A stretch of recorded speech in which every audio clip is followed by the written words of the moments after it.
Every March 17, the Church celebrates Saint Patrick, bishop and missionary, known as the Apostle of Ireland. Together with Saint Bridget and Saint Columba, he is one of the great patron saints of Ireland, a nation whose identity was deeply shaped by the Christian faith. But his story began with suffering. Saint Patrick was born around the year 386 in Britain.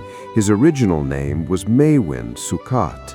When he was young, his home was attacked by raiders who captured him and took him as a slave to Ireland. For 6 years, he lived tending sheep in solitude, exposed to cold and hunger. It was in that silence that his heart returned to God. Later, he would write in his confessions, "I was like a stone lying in deep mire, and God, in his mercy, lifted me up." After escaping and returning to his homeland, Patrick decided to dedicate his life to God.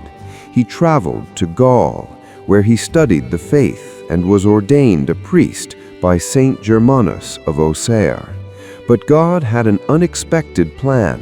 Patrick felt the call to return to Ireland, the place where he had suffered as a slave, in order to bring the gospel there. He was eventually ordained a bishop and sent as a missionary to that island.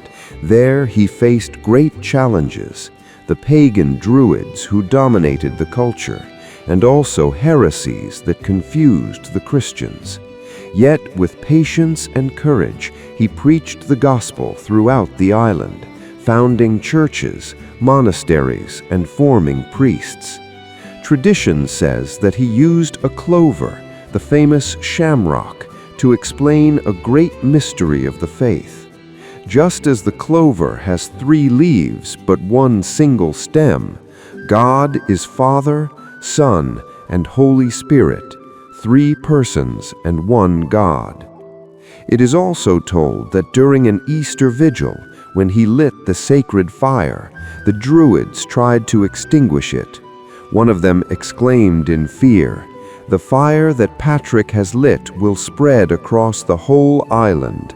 And he was right. It was not a fire of destruction, but the fire of Christ's love that transformed the heart of Ireland. Saint Patrick died around the year 461 after dedicating his entire life to evangelization. His legacy remains alive to this day. Saint Patrick, teach us to trust in God even in the midst of trials, to forgive as you forgave, and to bring the light of Christ to all peoples. Amen.